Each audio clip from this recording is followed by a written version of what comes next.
And then there's the Cronos Group. Yes, people, how could I not have a pot stock on this list of under 10s? In today's video, I'm going to cover the top 5 stocks under $10 that may be worth a look for some serious returns.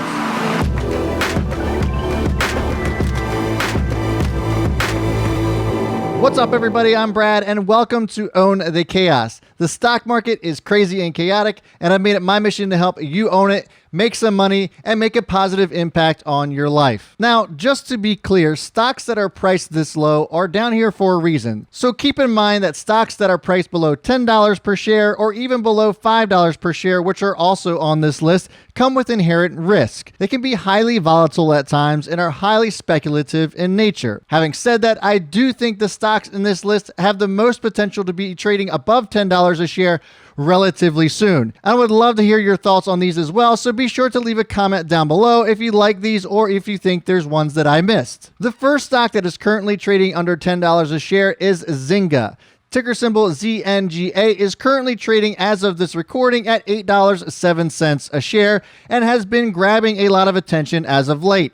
It's been on a really great uptrend over the last 8 weeks, and there's reason to believe this can finally begin to move out of the single digits. Now, for those of you who don't know what Zynga does, you probably have heard of some of their products. Zynga Inc. provides social game services. It develops, markets, and operates social games as live services played on mobile platforms such as Apple and Android devices and some social networking sites such as Facebook, creating, dare I say, iconic games such as Words with Friends, Farmville 1 and 2, and Zynga Poker. Now, for years, Zynga has struggled for quite a bit. However, since CEO Frank Gibeau took over the company, he has helped turn things around and even brought them cash positive. Zynga stock fell during the recent crash, much like everything else. However, with everyone bored and stuck inside, people have more time to look for hookups on Words with Friends. What? Don't think I don't know that recent polls show that 45% of you, mostly dudes, are sliding into DMs and trying to score on and off the board. You know who you are. In late April, Garth Brooks teamed up with Zynga and Amazon to promote a special version of Words with Friends for Prime members. Brooks was quoted as saying, "I hope this initiative will help more people foster the important relationships in their lives." Oh, little did you know, Garth. He goes on to say, sometimes a few minutes of play can be as meaningful as a phone call or a letter. It is giving us the opportunity to love one another from a distance. Why, yes, it does. Now the stock has already moved past its pre-Rona peak and has yet to have fallen out of this trend. Come on, guys. If you laughed at this, and you know you did, hit that like button so YouTube gets other folks to laugh at this too. Zynga reported its first quarter earnings on May 7th, and it showed that the company has actually shined through the times of the Rona. Total revenue was up 52% from $265 billion to $404 billion.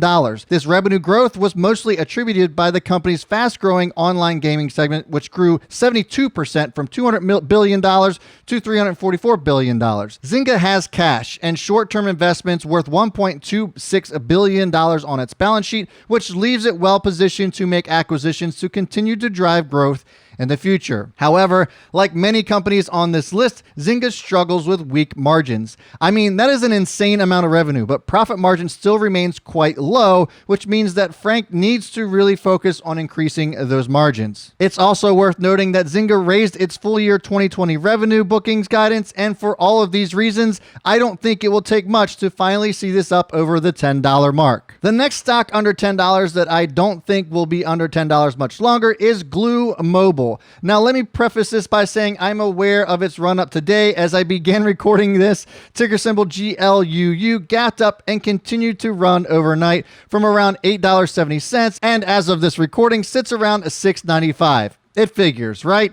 But I still think this has room to run over the next few weeks and even months. GLUU is a leading global publisher of mobile games, much like Zynga is. Some of its top-rated games, including original titles Super KO Boxing, Stranded, and Brain Genius, and titles based on major brands from partners including Atari, Activision, Konami, Hasbro, Warner Brothers, you name it, they're probably in it. Again, much like Zynga, GLUU has seen an incredible increase in demand as more people have been using their products. Glu Mobile has seriously outperformed the market during during these difficult times, with shares rising 56% year to date compared to a 6% drop in the S&P 500, which I know sounds a little scary, right? However, that's the world you live in with stocks under $10. But again, I think this still has room to run over $10 and beyond. And here's why. Glu Mobile's current market cap is about $1.3 billion compared to the 2019 sales of $411 million. This gives it a price to sales multiple of 3.48, which means it's seriously undervalued in my opinion when considering the company's growth, and best of all, it is Rona proof. And the company continued from there in the first quarter with sales growing 12% from 95 million to 107 million despite the Rona mucking things up. The company's expected earnings growth rate for the current year is 70.6%, and I see no reason why this can't achieve that outlook. Speaking of outlooks, if you're liking today's video so far and want more stocks to watch, I'd encourage you to click the join button and check out the Chaos Crew. Each day I go over stocks worth watching before the market opens, and there are many successful setups I provide, such as the incredible run on MGM recently from $12 all the way up to $19. For $4.99 a month, I personally think it's an incredible value and would love to see you there. Next, we have Nokia, ticker symbol NOK, which as of this recording is trading at $3.94. And if you want something that you can set and forget with a lot of upside and low volatility, Nokia is it. It's not sexy and it's not going to fly 1,000% in 5 minutes. In other words, it's like that girl you would bring home to mom and could potentially be marriage material rather than that chick you found on Words with Friends who left you on the side of the road wearing nothing but a smile. Here's why I like Nokia though. The communications equipment supplier is in a long-term bearish phase due to years of empty promises and poor performance, which is why it's currently below $4. In the last month, however, there's been a small shift in favor for Nokia due to its improved quarterly earnings, and news of 5G deployments are lifting Nokia's prospects. Investors have more reasons to hold Nokia and view it as a strong 5G play. Recently, Nokia reported 70 commercial deals and 21 live networks for 5G, and the operating margin will improve to 9% in the near term. The company did shift much of its staff to work from home, which we have been seeing a lot of here, and this will improve cost numbers as well. And believe it or not, this has resulted in the company reporting improved productivity. I keep saying this, guys, but the genie is out of the bottle, and remote work is only going to explode from here. Like it or not, it's here to stay. Research and development staff not only met its roadmap schedule, but as CEO Rajiv Suri noted, some key software releases are proceeding ahead of schedule. Nokia stated that in mobile access or 5G, generating cash and securing long-term value are its 3 objectives for 2020. In order to improve on profitability in mobile, Nokia will continue to cut costs. At this point, its gross margin improvements and 9% target suggests that it will probably beat this goal. Its ReefShark 5G accounted for 17% of 5G product shipments in the first quarter. Continued research and development efforts on the product should lead to sustained shipment growth through the end of 2020. Keep in mind, though, that unlike the previous 2 stocks, Nokia isn't immune to the Rona, so the second quarter could get bumpy. Up next is Yamana Gold Incorporated, ticker symbol AUY. Currently, as of this recording, the stock is sitting just above $5 a share at $5.25, and this one has had some interesting developments as of recent. Yamana Gold Inc. is a Canadian-based company which engages in the production of gold, silver, and copper. In times of crisis, much like the one we are in now, investors turn to safe haven assets like gold and silver. As you may already know, the price of gold has already up by 15% year to date, with it trading at levels not seen since 2013. The upward trend has made the mining companies more attractive as well. Shares of Yamana Gold are up by 33% since the turn of the year and now are primed to move even more. Now, there's been some positive results concerning the 2 companies' mines, Jacobina and El Peñón. At Jacobina, the mine's life expectancy has been moved to 14.5 years as opposed to 11.5 years previously, and management also thinks there is the possibility of a further extension based on prior exploratory success at the site. As for El Peñón, their other mine, drilling has yielded the discovery of additional gold veins, while surface exploration has generated more exploration targets. The big picture here is the company is finding gold. A lot of it, which is perfect timing considering the climate we're in right now economically. The exploration is finding more gold, and it's always a good thing. And then there's the Cronos Group. Yes, people, how could I not have a pot stock on this list of under 10s?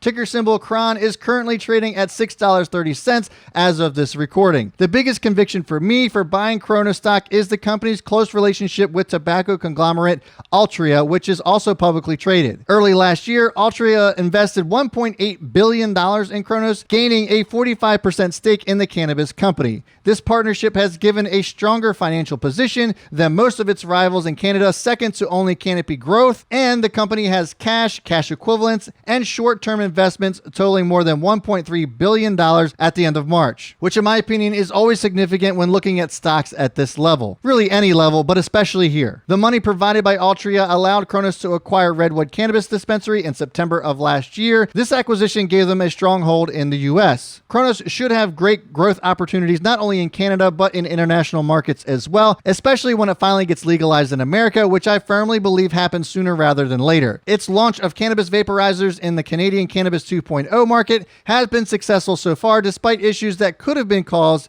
from the Rona. I mean, I think overall, the increase in cannabis consumption shouldn't come as a surprise, really. Alcohol consumption has gone way up during the lockdown, so this only makes sense to me. Cronos also expects its Israel operations to generate revenue growth beginning later this year. And after all that, Cronos is also working with Ginkgo Bioworks, and this could allow the company to be more competitive in a cannabis derivatives market and become a leader in the rare cannabinoids or CBD market, which I think could really become the largest part of their business. Cronos is using Ginkgo's technology to produce high-quality cannabinoids using genetically engineered yeast. Over the long run, the CBD products market should be a solid growth driver for the company. So let me know what you think about these 5 stocks under $10. Give me a like if you got value out of today's video, and if you're looking for more content, check out this video on how Facebook may be shifting the way we start to invest. Also, if you want to find out about some really shady stuff going on about the Moderna vaccine, click this video here. And as always, folks, I will see you all before the bell, and B. Smith is out.